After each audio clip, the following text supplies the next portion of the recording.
મિત્રો, હું છું જાસ્મીન. મંગળ પ્રભાતના સવારના મહત્વના સમાચારોમાં આપનું સ્વાગત છે.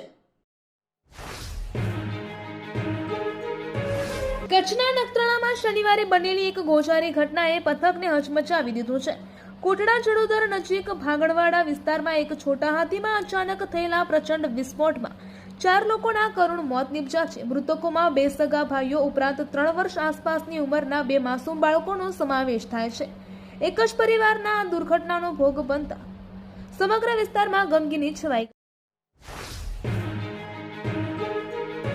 મહીસાગર જિલ્લાના મુખ્ય મથક લુણાવાડા શહેરમાં ગણેશ મહોત્સવને લઈને ભક્તોમાં ભારે ઉત્સાહ જોવા મળી રહ્યો છે. ગણેશ ચતુર્થી નજીક આવતા છપૈયા ધામ સોસાયટીના શ્રી ગણેશ મંડળ ચેરિટેબલ ટ્રસ્ટ દ્વારા ગણેશજીની પ્રતિમાનું ભવ્ય આગમન કરવામાં આવ્યું હતું. આ આગમન યાત્રા 22 ઓગસ્ટની રાત્રે યોજાઈ હતી. શ્રી ગણેશ મંડળ ચેરિટેબલ ટ્રસ્ટ છેલ્લા 40 વર્ષથી છપૈયા ધામ સોસાયટીમાં ગણેશજીની સ્થાપના કરી ગણેશ મહોત્સવની ઉજવણી કરે છે. આ વર્ષે પણ આ 40 વર્ષ જૂની પરંપરાને જાળવી રાખવામાં આવી છે. વલસાડ શહેરમાં આગામી ગણેશ ઉત્સવને લઈને ઉત્સાહનો માહોલ જોવા મળી રહ્યો છે. ત્યારે શનિવારે રાત્રે શહેરના લોકપ્રિય રામવાડીના રાજા અને દાંડિયા ફળિયાના રાજાની પ્રતિમાનું મંડળમાં ભવ્ય આગમન થયું હતું.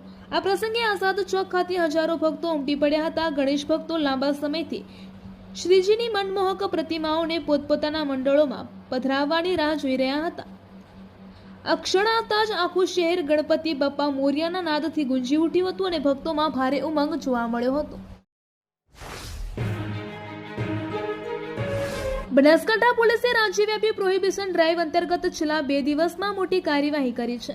આ કાર્યવાહીમાં કુલ 296 પ્રોહિબિશનના કેસ નોંધવામાં આવ્યા છે. પોલીસે 298 આરોપીઓની ધરપકડ કરી છે અને કુલ 9,53,646નો મુદ્દામાલ જપ્ત કરવામાં આવ્યો છે.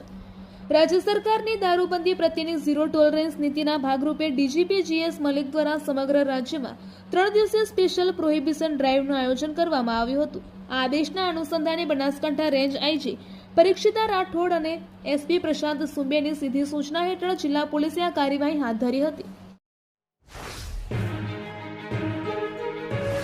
બનાસકાંઠાના કાંકરેજ તાલુકાના રતનપુરા ગ્રામ પંચાયતના સરપંચે જિલ્લા કલેક્ટર અને સહકારી મંડળી જિલ્લા રજિસ્ટ્રારને પત્ર લખી કાંકરેજ તાલુકા ખરીદ વેચાણ સંઘ સામે ગંભીર આક્ષેપો કર્યા છે. આ પત્રમાં સંઘ દ્વારા જમીન પચાવી પાડવા, દૂધ મંડળીનું સભ્યપદ રદ કરવા અને એકહથ્થું શાસન ચલાવવા સહિતના વિવિધ મુદ્દે કાર્યવાહીની માંગ કરવામાં આવી છે. દિયોદર વિધાનસભાના વિસ્તારના જસરા ગામના પૂર્વ સરપંચ અને લાખણી તાલુકા પંચાયતના પૂર્વ પ્રમુખ મહેશભાઈ દવેએ આજે મીડિયા સમક્ષ એક નિવેદન આપ્યું હતું. તેમણે ભાવનગર લઠ્ઠાકાંડ માટે પોલીસને જવાબદાર ન ઠેરાવી અને કોંગ્રેસ દ્વારા કરવામાં આવી રહેલા વિરોધને ખોટો ગણાવ્યો હતો. દવેએ સ્પષ્ટપણે જણાવ્યું હતું કે આ ઘટના માટે રાજ્યનું નશાબંધી અને આબકારી વિભાગ જવાબદાર છે, પોલીસ નહીં.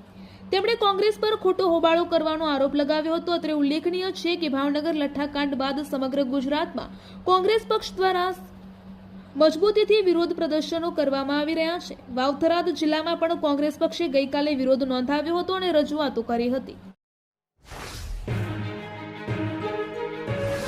મહેસાણા સ્થિત તિરુપતિ શુકન બંગલો સોસાયટીમાં મોડી રાત્રે ઓવરલોડ ડમ્પર ઘૂસી આવતા ગંભીર અકસ્માત સર્જાયો હતો. સોસાયટીના સાંકડા રસ્તા પર વળાંક લેતી વખતે ડમ્પરનું ટાયર ધડાકા સાથે ફાટતા નજીકમાં પાર્ક કરેલી કાર અને એક્ટિવાને ભારે નુકસાન થયું હતું. અકસ્માત સર્જ્યા બાદ ડમ્પર ચાલક વાહન મૂકીને સ્થળ પરથી ફરાર થઈ ગયો હતો. અમેરિકાના ટેનેસી સ્ટેટના જેક્શન શહેરમાં 7 દિવસ પહેલા સ્ટોરની શરૂઆત કરનાર પાટીદાર વેપારીની લૂંટના ઈરાદે હત્યા નિપજાવવામાં આવી હતી. સુરેશ પટેલ તેના 19 વર્ષીય પુત્રી સાથે ગુરુવારે 9 વાગે સ્ટોર પર હાજર હતા. આ દરમિયાન એક બુકાનીધારી લૂંટના ઈરાદે સ્ટોરમાં ઘૂસ્યો હતો. સુરેશ પટેલે પ્રતિકાર કરવાના બદલે લૂંટ કરવા દીધી હતી, પરંતુ લૂંટેરાએ પરત જતી વખતે ગોળીઓ વરસાવતા સુરેશ પટેલનું દીકરીની નજર સામે જ મોત નીપજ્યું હતું. મહેસાણા શહેરમાં હોટલ અને રેસ્ટોરન્ટ બાદ હવે ફૂડ વિભાગ દ્વારા સિનેમાઘરોમાં પીરસવામાં આવતા ખાદ્ય પદાર્થોનું સઘન ચેકિંગ હાથ ધરવામાં આવી રહ્યું છે. ડેઝિગ્નેટેડ ઓફિસર VJ ચૌધરીના માર્ગદર્શન હેઠળ હાથ ધરાયેલી આ ઝુંબેશ દરમિયાન વાઇડ એંગલ સિનેમાના મિર્ચી ફાસ્ટ ફૂડમાંથી જીવાતવાળી મકાઈ મળી આવતા કડક કાર્યવાહી કરીને લાયસન્સ મોકૂફ કરવામાં આવ્યું છે. ઊંઝા મકતુપુર હાઈવે પર છેલ્લા 17 વર્ષથી રણુજા જતા પગપાળા યાત્રિકો માટે 24 કલાક સેવા કેમ્પ કાર્યરત છે. આ કેમ્પમાં શ્રદ્ધાળુઓને ભોજન, વિશ્રામ સહિતની આવશ્યક સુવિધાઓ પૂરી પાડવામાં આવે છે. શ્રી ઊંઝા તાલુકા સંચાલિત શ્રી રામદેવ સેવા કેમ્પ સીએનજી પેટ્રોલ પંપની સામે ચાલી રહ્યો છે. આ કેમ્પની સ્થાપના 8 ઓગસ્ટ 2010ના રોજ થઈ હતી અને તે દાતાઓના સહયોગથી સતત કાર્યરત છે.